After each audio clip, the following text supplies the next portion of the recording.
அரசின் அலட்சியம், முழு உத்தரவு உட்பட மொத்த நிர்வாகத்தின் தோல்வி, காவல்துறையின் சூப்பர் ஸ்டார் ரஜினிகாந்த் அவர்களுடைய வீட்டுக்கு வெடிகுண்டு மிரட்டல் இருந்துச்சு.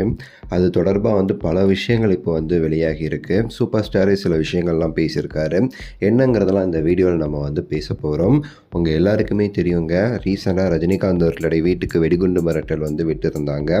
ஸோ அது தொடர்ந்து போலீஸாருமே சரி ரஜினிகாந்த் அவர்களோட வீட்டில் குவிந்து நிறைய சோதனைகள் எல்லாமே பண்ணியிருந்தாங்க. எதுவும் இல்லை அப்படிங்கிற மாதிரி சொல்லியிருந்தாலும் இதில் ஒரு முக்கியமான சில விஷயங்கள் நம்ம கவனிக்க வேண்டியது இருக்குது. ஏன்னா சில நாட்களுக்கு முன்னாடி தான் விஜய் அவர்கள் தாவேக தலைவர் விஜய் அவர்களுடைய வீட்டுக்கு வெடிகுண்டு மிரட்டல் விடுத்திருந்த மாதிரி ஒரு ஃபோன் கால் வந்திருந்துச்சு.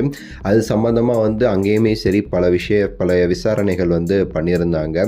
அதில் ஒருத்தரை கைதுமே பண்ணியிருந்தாங்க காவல்துறை. இவங்க தான் ஃபோன் பண்ணாங்கங்கிற மாதிரி அந்த ஃபோன் நம்பர் வச்சு ட்ராக் பண்ணி கைது பண்ணதாக நம்ம செய்தி சேனல்களில் அறிவிப்பு வந்திருந்துச்சு.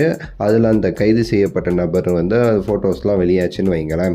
திடீர்னு சில நாட்கள்லேயே ரஜினிகாந்த் அவர்களுடைய வீட்டுக்கு இந்த மாதிரி ஒரு வெடிகுண்டு மிரட்டலுங்கிறது மிகப்பெரிய ஒரு அதிர்ச்சியை ரஜினிகாந்த் அவர்களுக்கு கொடுத்துருக்கு.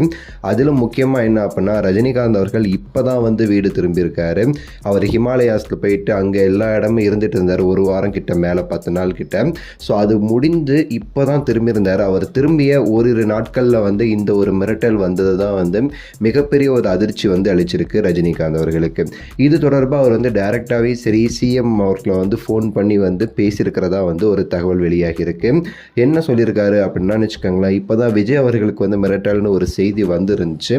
இப்போ உடனே என்னுடைய வீட்டுக்கு மிரட்டலுங்கிறது வருது. அடிக்கடி என்னோட வீட்டுக்கு இந்த மாதிரி மிரட்டல் வருது வழக்கம் தான். அது எப்போ வருவாங்க, செக் பண்ணுவாங்க, பொய் அப்படின்னு சொல்லிட்டு போயிடுவாங்க. பட் இது கன்சிக்யூட்டிவாக விஜய்க்கு அடுத்த சில நாட்களில் எனக்கு வரதுங்கிறது கொஞ்சம் அதிர்ச்சியாக இருக்குது. இது என்னங்கிறத கொஞ்சம் உற்று நோக்கி பார்க்க நான் வேண்டுகிறேன் அப்படின்னு சொல்லிட்டு ஒரு வேண்டுகோள் விடுத்திருக்கிறதா ஒரு தகவல் சிஎம் சார் கிட்ட ரஜினிகாந்த் அவர்கள்.